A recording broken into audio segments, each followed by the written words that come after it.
What are we going to do with all the apricots from our apricot trees? We're going to make jam. Welcome to my new videos on gardening and canning. Come along with me on my gardening journey.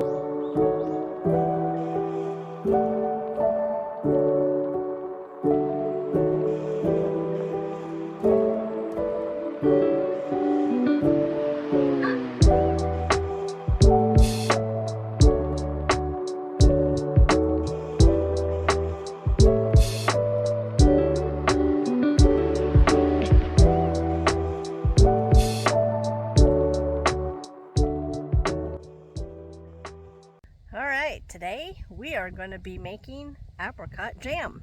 I've got a ton on my tree. I've got lots and lots of apricots. I've been picking them, and we're going to take them inside and go through them and wash them, and I'll show you how to can some apricot jam. Okay, I've picked a whole basket. So I've come inside. I've got my water bath canner. This is what we are going to use to make jams. These are not a pressure canner. Pressure canner is for things like meat, things that have fat in them, and items that are alkaline. Water bath canning is for items that are acidic, like our fruits. So I have got my basket down in there because you don't want to put the jars straight on the bottom, and I filled the water so they would be about an inch above the size of my cans.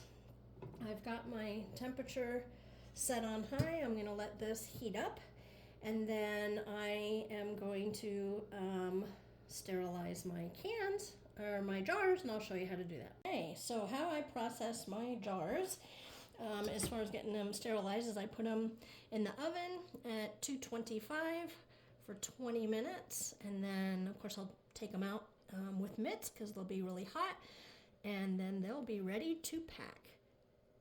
Alrighty, so I have washed my apricots, and now I am cutting them into chunks. I do leave the skin on. Some people like to take the skin off.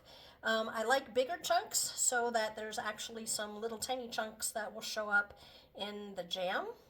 Otherwise it'll just be kind of like a jelly. You just cut them in half, take the pit out, and then cut them in half again. And then if I have blemishes like this, I'll just cut that right off of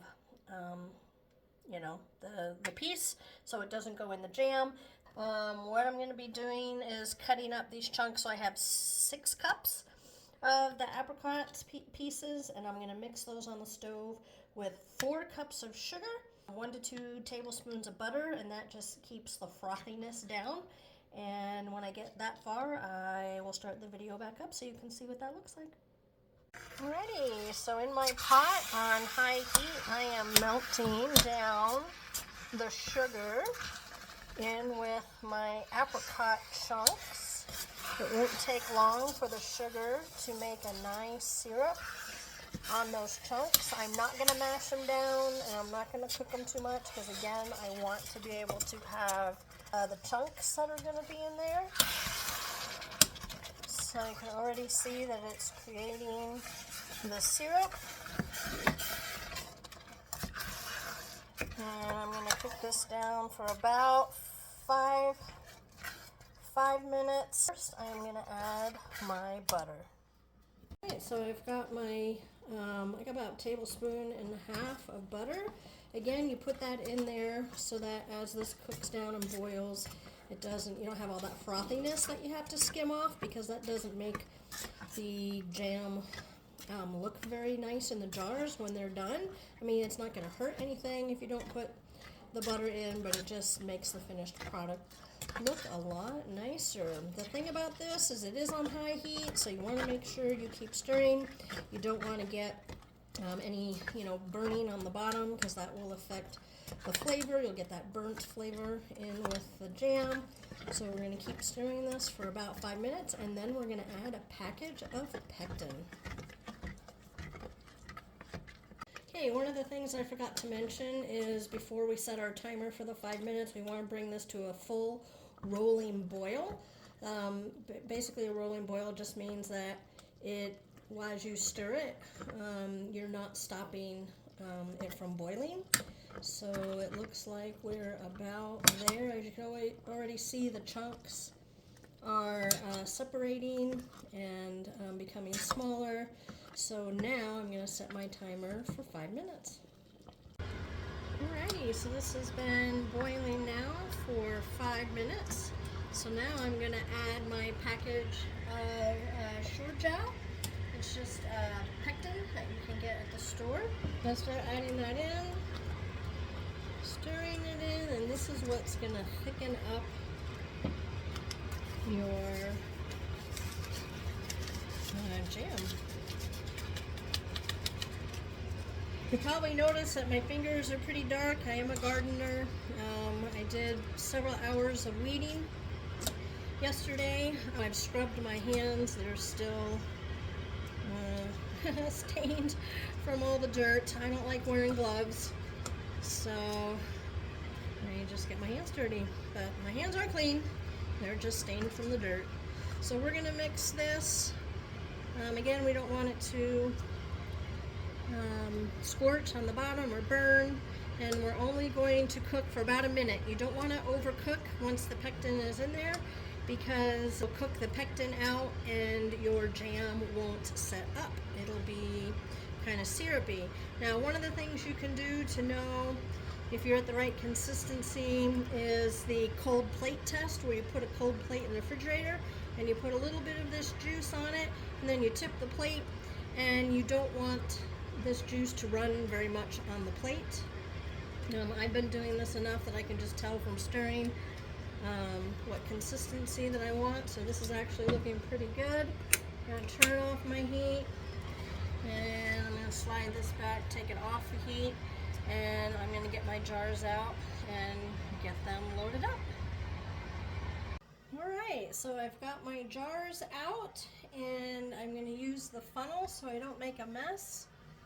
I'm going to go ahead and start spooning my apricots in there. There are still some chunks in here that you can see, and that's okay, because when you go through that canning,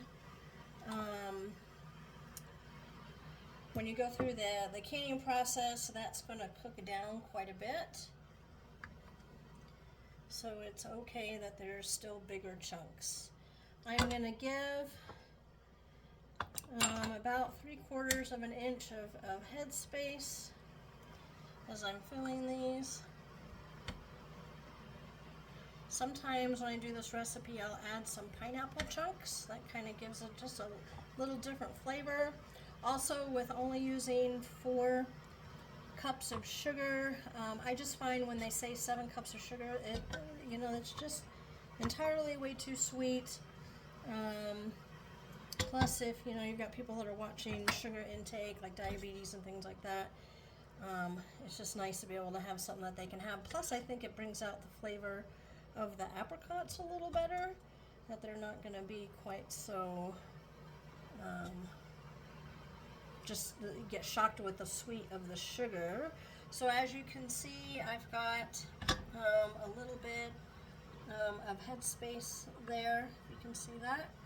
You don't want to fill your jars completely all the way up. So I'm going to get the rest of these filled, and then I'll show you the next step.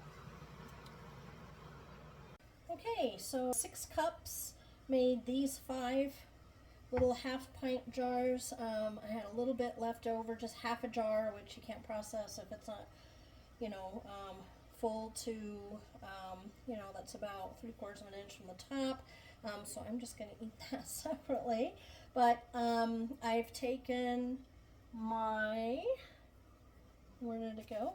I've got a damp paper towel that I'm just going to go ahead and wipe my lids, or the tops of the jars, because you want to have a nice surface for the sealing of the lid on the jar. You don't want to have anything sticky.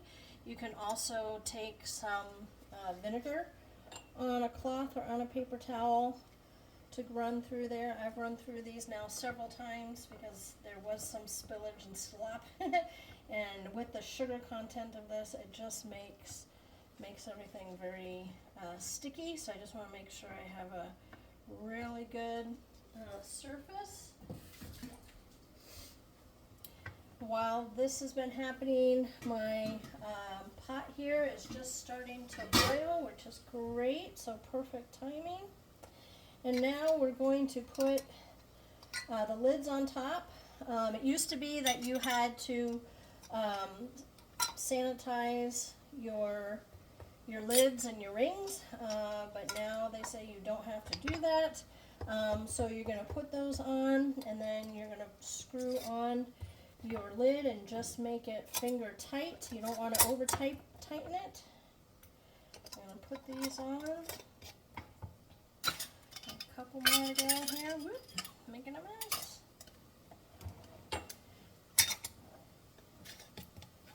So just fingertip tight, and then we're going to put them over in the canner.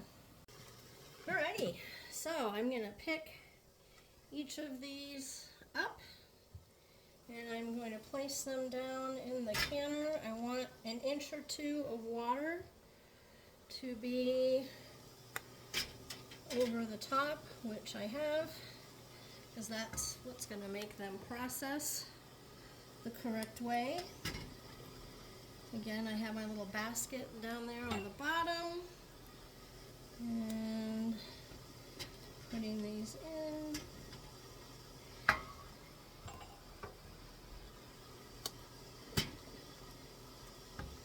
And I'm going to put my lid back on, make sure it's come back to a boil, and then I'm going to set my timer. You'll have to look where you live, because altitude will make a difference on how long you're going to process and can these for in your water bath canner. For me and my altitude and the size of the jars, I'm going to go ahead and be processing these for 20 minutes. So I can hear that it's boiling. I don't have to lift it to see. I'm going to go ahead and set my timer. Whoops. For 20, whoops, I can't seem to press the right buttons. 20 minutes.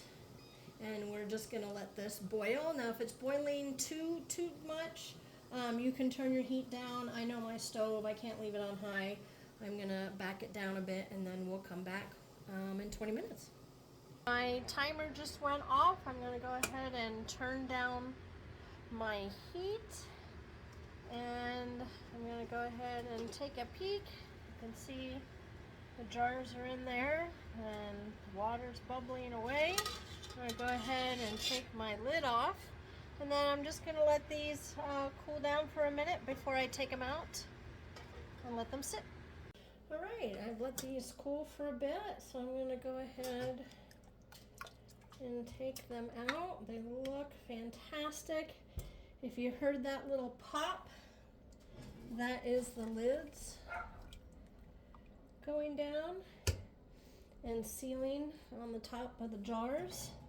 So I should end up hearing 5 pops in total. The reason why I let them sit in here a little bit is I don't want to make a drastic change in temperature. So kind of let that water up. There's 2 pops. Let that water cool down a bit inside the pot, and then I take them out. And the thing about anything that you do canning, pressure canning or water bath canning, is you do want to make sure that you just leave these sit for 24 hours before you move them around. You'll check the tops to make sure there's no play in the top and that they've sealed down. And then you're going to take the rings off. You never want to store these with the rings on, because if there is, botulism or anything like that that grows in here, we want that to grow and the gases to pop the lid off, and it can't if you got the ring on there. So you don't want to store them with the rings on, and you don't want to stack them on top of each other for that same reason, that you want that lid to be able to pop up if there's anything funky going on inside. So those look really nice. You could see that there's some chunks in there. We will let these sit for 24 hours, and then they'll be ready to eat.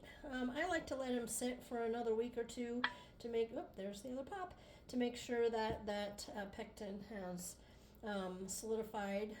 Otherwise, it's just going to be a little bit runny.